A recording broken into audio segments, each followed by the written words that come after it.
दीनू बहुत दिनों से परेशान था। वो एक दिन रामू से मिलता है।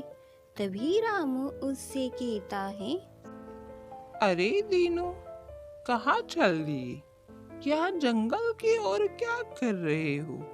अरे, वहाँ बहुत घनी जंगल है और तुम यहाँ क्यों घूम रहे हो? क्या हुआ? तुम अपने आज जलेबी के ठेले पर नहीं गए? लगता है बहुत परेशान हो। हाँ रामू, बहुत दिनों से थकावट हो रही थी। मुझे लगा क्यों न जंगल घूम आए। बहुत दिनों से जलेबी के ठेले पर जा जाकर मुझे बहुत परेशानी हो रही है और दिमाग में बहुत कुछ घूम रहा है। अरे दीनू, ये तो तुम्हारी किस्मत की बात है। तुम जलेबी बनाकर औरों को खिलाते हो, ये बहुत बड़ी बात है। कैसी किस्मत रामू, ये रोजमर्रा जिंदगी से बहुत थक चुका हूँ मैं। इतना सारा कमाता हूँ, औरों को भी खिलाता हूँ और खुद का भी पेट भरता हूँ और अपने परिवार का भी, लेकिन मुझे सुकून नहीं। मेरे ठेले पर कितने सारे ग्राहक आते हैं, उन्हें देखकर मैं बहुत ही परेशान होता हूँ। अरे, उनको देखो ना, कितनी आराम भरी जिंदगी है उनकी, और मुझे देखो, मैं यहाँ ठेले पर जलेबियाँ बेच रहा हूँ। इसी वजह से मैं बहुत परेशान हो चुका हूँ कुछ दिनों से। दीनू, तुम्हें क्या पता उन लोगों को कुछ दुख है या नहीं? उन लोगों को कुछ बीमारी भी हो सकती है। अरे, तुम बहुत बड़े भाग्यवान हो, खुद भी खिल खाते हो और औरों को भी खिलाते हो।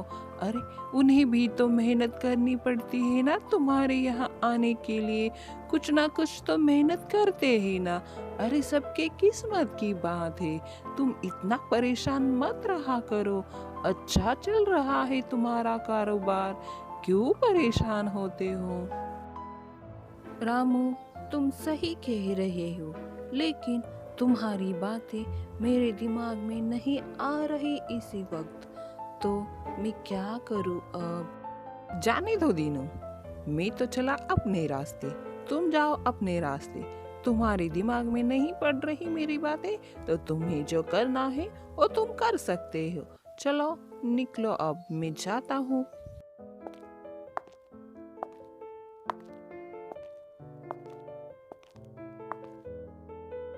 रामू के जाने के बाद दीनू जरा सोच में पड़ता है।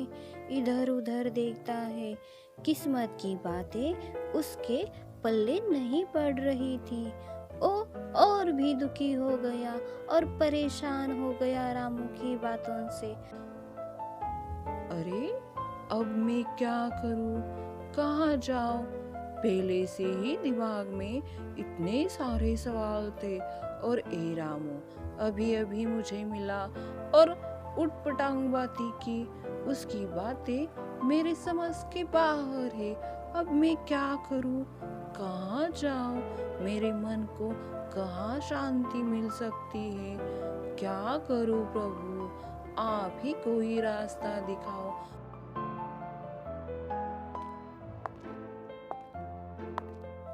घूमते घूमते दीनू जंगल में आता है। तभी उसे एक साधु दिखते हैं, तो वो फिर से साधु के पास चला आता है अपनी परेशानी लेकर। बालक, आज जंगल की ओर बहुत परेशान दिख रहे हो। क्या हुआ? घूमने निकले हो या समाधान ढूंढने के लिए? बाबा, आप तो बहुत बड़े ज्ञानी हैं। आप तो सब जानते हैं, फिर भी मुझसे पूछ रहे हैं। आपको पता होगा मैं क्यों परेशान हूँ।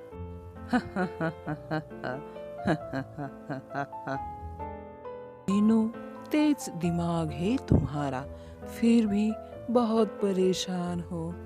रामू ने ठीक कहा था, किस्मत की बात है बालक। चलो मेरे साथ, मैं तुम्हें समझाता हूँ। हम जरा घूमते हैं जंगल।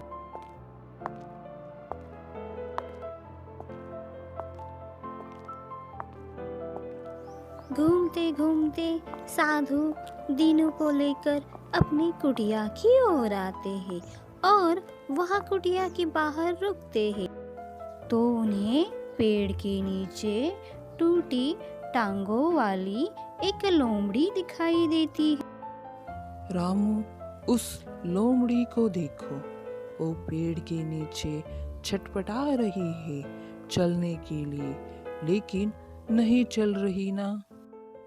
दीनू सोचता है, मैं भी देखना चाहता हूँ इस लोमड़ी को खाना कैसे मिलता है। किस्मत किस्मत कहते हैं ना सब। दीनू की मन की बातें साधु जान चुके थे। तभी साधु को एक बाघ के आने की भी आहट होती है, इसलिए साधु थोड़ी देर चुप हो जाते हैं। तभी बाघ एक हिरन को लेकर वहां आता है और खाना खाने लगता है।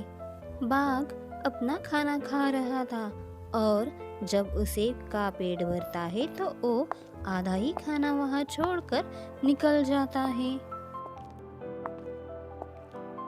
बाघ के जाने के बाद पेड़ के नीचे बैठी हुई लोमड़ी स्क्रॉल करते करते करते उस हिरन के पास पहुंच जाती है और बचा हुआ हिरन वो खाने लगती है। ये सारा दृश्य साधु दीनू को दिखाते हैं और उसे अपने कुटिया में लेकर चले जाते हैं कुछ समझाने के लिए।